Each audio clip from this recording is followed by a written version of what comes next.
வணக்கம். இன்றைக்கு சமைக்க போகிறது வெஜிடேரியன் ஃபிஷ் போர் சம்பால். அதை எப்படி செய்யலாம் வாங்க வீடியோக்குள்ளே போகலாம். வியூவர்ஸ், இன்றைக்கி நான் சைவ ஃபிஷ் போர் சம்பால் செய்ய போகிறேன். அதுக்கு தேவையான பொருட்களை இப்போ நம்ம பார்க்கலாம். நான் சைவ ஃபிஷ் போல் எடுத்துருக்கேன். நீங்கள் கடையில் கேட்டால் கண்டிப்பாக கிடைக்கும். இந்த மாதிரி சைவ ஃபிஷ் போல்னு எழுந்திருக்கோம். நீங்கள் கடையில் கேட்டால் கிடைக்கும். அதில் 7 ஃபிஷ் போல் எடுத்துருக்கேன். பெரிய வெங்காயம் 1 சின்னதாக கட் பண்ணி வச்சுருக்கேன். ஒரு பட்டை மிளகா 3 துண்டாக கட் பண்ணி வச்சுருக்கேன். கொஞ்சோண்டு கருவேப்பிலை. நான் அரை தக்காளி பழம் எடுத்திருக்கேன். சின்னதாக கட் பண்ணி வச்சுருக்கேன். நான் மிளகா சாந்து எடுத்திருக்கேன் 3 கரண்டி. நான் வெஜிடேரியன் சீரகம் எடுத்திருக்கேன் 1/2 ஸ்பூன் எடுத்திருக்கேன். நான் ஒகினே சீனி எடுத்திருக்கேன் 1/4 கரண்டி எடுத்திருக்கேன். உப்பு தேவையான அளவு தண்ணீர். இப்போ பாருங்கள், நான் ஃபிஷ் போல் 2ஆக கட் பண்ணி வச்சுருக்கேன். இப்போ நான் பொரிக்க போகிறேன் வாங்க. இப்போ நான் இரும்பு செட்டில் எண்ணெய் ஊற்றிருக்கேன். இப்போ எண்ணெய் நல்லா சூடு ஏறட்டும். இப்போ எண்ணெய் நல்லா சூடு ஏறிச்சு. இப்போ நம்ம ஃபிஷ் போல் பொரிக்கலாம். ரொம்ப நேரம் பொரிக்கணும் அவசியம் இல்லை. கொஞ்சம் அரை வேக்காடாக பொரிச்சு எடுக்க வேண்டியது. இப்போ பாருங்கள், ஃபிஷ் போல் நல்லா வெந்துருச்சு. இப்போ நம்ம எடுத்துருவோம். இந்த மாதிரி தான் பொரிச்சு எடுக்கணும். இப்போ நம்ம ஃபிஷ் போல் பொரிச்ச எண்ணெயிலே இப்போ நம்ம வெங்காயம் போட போகிறோம். வெங்காயம் பட்டை மிளகாவையும் ஒன்று சேர்த்துருவோம். சேர்த்துட்டு நல்லா எண்ணெயில் கொஞ்ச நேரம் வேக விடுங்க. கொஞ்ச நேரம் பாருங்க, வெங்காயம் வெந்துக்கிட்டு இருக்கு. இப்போ நம்ம அது கூட ஒரு தக்காளி பழம் போட்டுருவோம். அப்படியே கருவேப்பிலை கொஞ்சம் போட்டுருவோம். தக்காளி பழம் வேகிறதுக்கு கொஞ்சமாக உப்பு சேர்த்துப்போம். கொஞ்ச நேரம் எண்ணெயில் தக்காளி பழம் கொஞ்சம் நல்லா வேகட்டும்.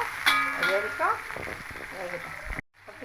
பாருங்கள், எண்ணெயில் தக்காளி பழம் நல்லா வதங்கிடுச்சு. இப்போ நம்ம என்ன செய்ய போகிறோம்னா 3 கரண்டி மிளகா சாந்து எடுத்துருக்கேன். இதை இதில் சேர்த்துக்குவோம். உங்களுக்கு உரப்பு இருந்தால் நீங்கள் சேர்த்துக்கலாம், பிரச்சனை இல்லை. இப்போ போட்டாச்சு. நல்ல எண்ணெயில் நல்லா வேக விடுங்க கொஞ்ச நேரம்.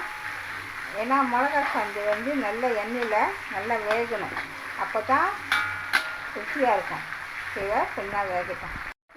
பாருங்கள், மிளகா சாந்து நல்லா எண்ணெயில் நல்லா வெந்து எண்ணெய் நல்லா பிரிஞ்சுட்டு வந்துக்கிட்டு இருக்கு பாருங்கள். இந்த சமயத்தில் நம்ம என்ன செய்கிறோம், நல்லா கிண்டி விட்டுட்டு இது கூட கொஞ்சமாக தண்ணி ஊற்றுவோம். ரொம்ப ஊற்றணும் அவசியம் இல்லை, கொஞ்சமாக ஊற்றினா போதும். ஊற்றிட்டு இது கூட நம்ம சீரகம் வெஜிடேரியனோட இதில் சேர்த்துக்குவோம். சேர்த்தாச்சு. அது கூட பார்த்து போட்டுக்கோங்க. உப்பு கொஞ்சம் உப்பு போட்டோம். போட்டுட்டு நல்லா மிக்ஸ் பண்ணி விடுங்க. இது ஒரு 3 நிமிஷம் நல்லா கொதிக்கிட்டோம். இப்போ சம்பல் நல்லா கொதிச்சிக்கிட்டு இருக்கு. இந்த நேரத்தில் நம்ம என்ன செய்வோம், ஒகினே சீனி 1/4 கரண்டி எடுத்துருக்கேன். இதில் சேர்த்துருவோம். சேர்த்துட்டு நல்லா மிக்ஸ் பண்ணி விடுங்க. மிக்ஸ் பண்ணியாச்சு. இப்போ நம்ம என்ன செய்யணும், 1-2 நிமிஷம் நல்லா கொதிக்கிட்டோம். பாருங்கள், 3 நிமிஷம் ஆச்சு. நல்லா மிளகா சாந்து நல்லா கொதிச்சிக்கிட்டு இருக்கு. இந்த நேரத்தில் தான் நம்ம என்ன செய்யணும், ஃபிஷ் போல் இதில் சேர்த்துருவோம். சேர்த்துட்டு நல்லா மிக்ஸ் பண்ணி விடுங்க.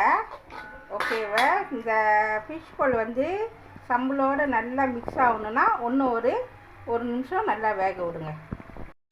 1 நிமிஷம் ஆச்சு. இப்போ ஃபிஷ் போல் சம்பளோடு நல்லா மிக்ஸ் ஆகிடுச்சு. இப்போ நம்ம அடுப்பை வைக்கப்படும். இப்போ ரெடி ஆகிடுச்சு. இப்போ நான் என்ன சொல்ல வரேன்னு சொன்னாக்கா, இந்த ஃபிஷ் போல் வெஜிடேரியன் ஃபிஷ் போல் சாம்பாருக்கு, தயிர் சாதம், சொதி, ரசம் இந்த மாதிரி எதுக்கு போட்டு சாப்பிட்டாலும் அவ்வளோ டேஸ்ட்டாக இருக்கும். கண்டிப்பாக வீட்டில் செஞ்சு பாருங்கள்.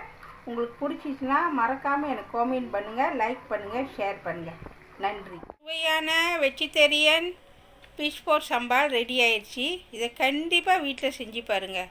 இந்த வீடியோ பிடிச்சிச்சின்னா மறக்காமல் லைக் பண்ணுங்கள், ஷேர் பண்ணுங்கள், சப்ஸ்கிரைப் பண்ணுங்கள். பக்கத்தில் உள்ள பெல்லை கிளிக் பண்ணுங்கள். அடுத்த வீடியோ சந்திப்போம். நன்றி, வணக்கம்.